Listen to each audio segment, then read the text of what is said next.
दोस्तों नमस्कार, मैं हूं आपके साथ आशीष है। आप देख रहे हैं वंदे बिहार।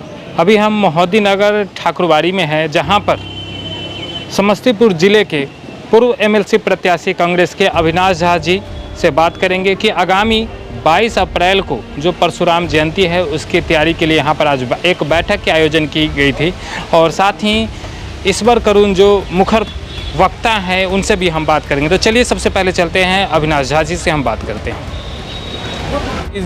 को लेकर के आज जो अहम बैठक बुलाई गई है वो किस के लिए, मतलब कि कैसे आपकी तैयारी रहेगी 22 अप्रैल जो आने वाली परशुराम जयंती है? सबसे पहले तो मैं आपको बता देना चाहता हूं कि ये पहला भव्य आयोजन कार्यक्रम 22 अप्रैल को मोहद्दी नगर की धरती पे होने जा रहा है, जिसमें आज हमारे समाज के लोग, हमारे विधानसभा के 15-17 गांव से हमारे समाज के लोग जुटे इस बैठक को सफल बनाने के लिए और आगामी कार्यक्रम को सफल बनाने के लिए भी ये सभी लोग हमारे साथ हैं। और हम दो चीज़ इस आपके चैनल के माध्यम से क्लियर करना चाहते हैं कि जो बैठक होगा, जो आयोजन होगा परशुराम जयंती का, वो इस धरती पे एक ऐतिहासिक आयोजन होगा।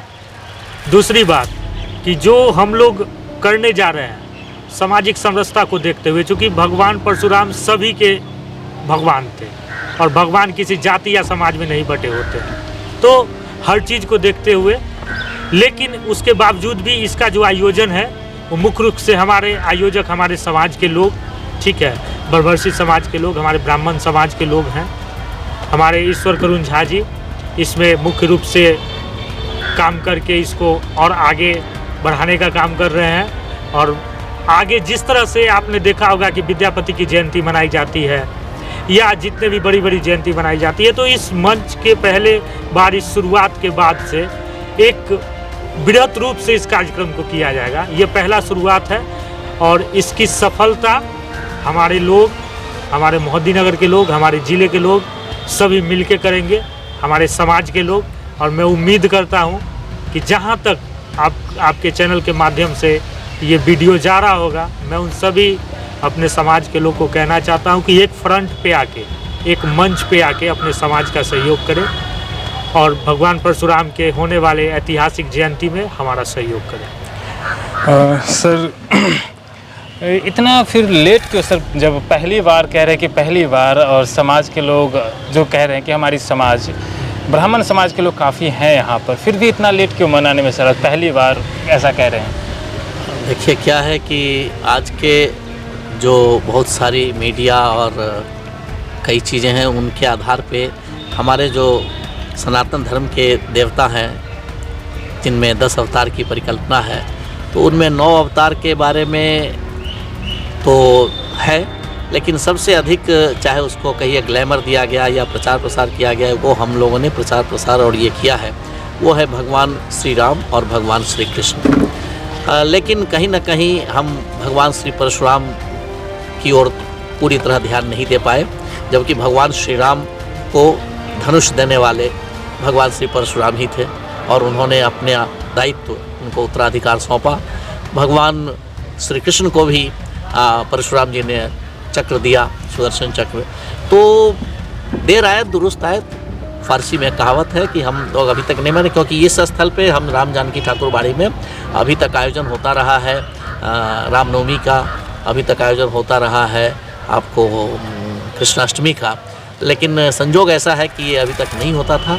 तो क्या पता प्रभु ऊपर वाले हम ही लोगों को ये माध्यम बना रहे हों। ऐसा नहीं है कि जो मोहन भागवत जी का बयान आया है उसके बाद ऐसा आप लोग सोचे कि हम भी अब परशुराम जयंती को, और जैसा कि बताया कि ग्लैमर दिया गया है और राम भगवान को, कृष्ण भगवान को, उस योजना के तहत आप भी काम कर रहे हैं? नहीं, हम चाहते हैं कि ग्लैमर देना हो तो हमारा सनातन धर्म को ग्लैमर दे।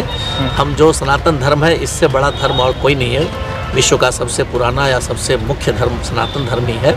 और सनातन धर्म के जो लोग हैं चाहने वाले, श्री मोहन भागवत जी तो अभी आए हैं। हम लोग जो ब्राह्मण हैं वो तो सदियों से इन सब चीज़ों के लिए हैं, समाज के गार्जियन हैं। तो हमें ये देखना पड़ता है कि हम ऐसे जो सनातन धर्म के सभी अवतारों को आगे बढ़ावें। हम वामनावतार को भी आगे बढ़ाते हैं, हम कूर्मावतार को भी आगे बढ़ाते हैं, हम कच्छपावतार को भी आगे बढ़ाते हैं, हम नृसिंहावतार को भी आगे बढ़ाते हैं।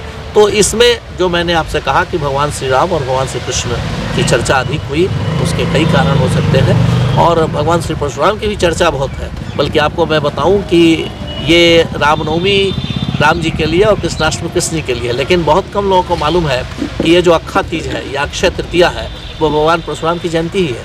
तो हम उनके नाम से भगवान श्री परशुराम जयंती इस बार मनाएंगे। वो अक्षय तृतीया ही होगा, लेकिन उसका नाम हम भगवान श्री परशुराम जयंती मनाएंगे।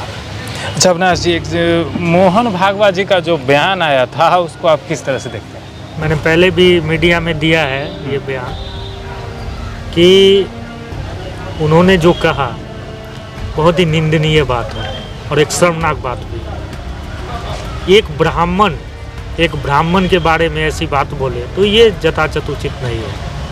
और मैंने हमेशा से कहा है कि चूँकि ये मेरा राजनीतिक बयान है और ये मेरा पर्सनल बयान है, इसको किसी पार्टी या उससे जोड़ा ना जाए, किसी मंच से जोड़ा ना जाए।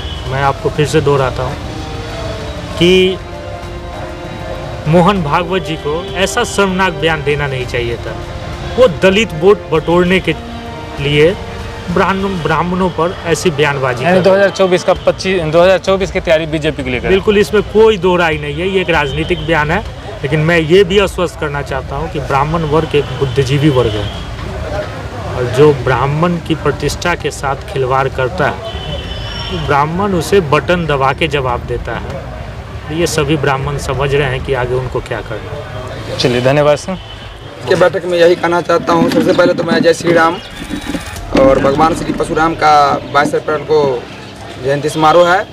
इसमें सभी अनुभव से मैं यह कहना चाहता हूँ जो अपने अपने विचार को आधारित करें, और ब्राह्मण समाज, सिर्फ ब्राह्मण समाज को ये कहना चाहता हूँ जो अभी इधर उधर माने कट गए हैं, उनको मैं एकत्रित करने का कोशिश पुनः प्रयास करता हूँ और करूँगा।